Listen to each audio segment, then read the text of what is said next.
माँ की ममता के आगे तो कुछ नहीं आ सकता। जिससे हमारा खून का रिश्ता होता है, उसके आगे तो और कोई नहीं आ सकता। इस दुनिया में माता पिता का स्थान और कोई नहीं ले सकता है। ये कहानी खून का रिश्ता short emotional story in Hindi भी उसी के बारे में है। एक 7 साल के बच्चे की माँ की एक गंभीर बीमारी के कारण मौत हो जाती है।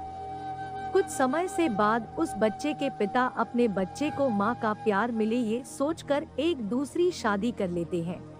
एक दिन पिता मन ही मन सोच रहे होते हैं कि क्या मेरा बच्चा अपनी नई माँ से साथ खुश तो है ना, क्या मेरे बेटे को उसकी पुरानी माँ याद तो नहीं आती ना, मेरे बच्चे को नई माँ और पुरानी माँ में क्या फर्क लगता होगा। वो अपने बच्चे को अपने पास बुलाते हैं। पिता अपने बेटे से पूछते हैं कि तुझे तेरी नई माँ और पुरानी माँ में क्या फर्क लगा है।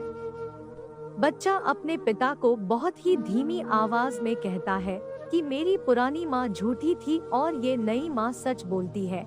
बच्चे का जवाब सुनकर उसके पिता हक्के बक्के रह गए। पिता ने बच्चे से पूछा कि जिस माँ ने तुझे जन्म दिया और पाल पोष करके इतना बड़ा किया, वह माँ तुझे झूठी और ये कल की आई हुई औरत तुझे सच्ची कैसे लगती है। बच्चा बोला, मेरी पुरानी माँ मुझे हमेशा कहती थी कि अगर तू मस्ती करेगा तो मैं तुझे खाना नहीं दूंगी। मैं फिर भी खूब मस्ती करता था। इसके बावजूद भी वो मुझे पूरे गांव से ढूंढ कर लाती थी और मुझे अपने हाथों से खाना खिलाती थी। मेरी नई माँ भी यही कहती है कि अगर तू मस्ती करेगा तो मैं तुझे खाना नहीं दूंगी और आज मैं सच में पूरे दिन से भूखा हूँ। अपने छोटे से बच्चे की बात सुनकर पिता के आंख में आंसू आ गए। इसके बाद से पिता खुद ही अपने बेटे की देखभाल करने लगे। माँ जैसी बहुत मिल जाएगी, लेकिन जो असली माँ है उसके जैसे कोई और हो ही नहीं सकता। इसलिए ही हमेशा यही प्रार्थना कीजिए कि भगवान हमारे माता पिता को हमेशा खुश और स्वस्थ रखे।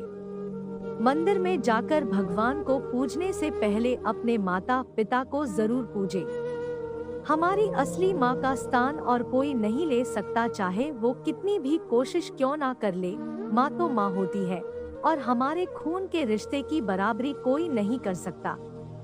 आपके क्या विचार है इसके बारे में? मुझे कमेंट में जरूर बताना।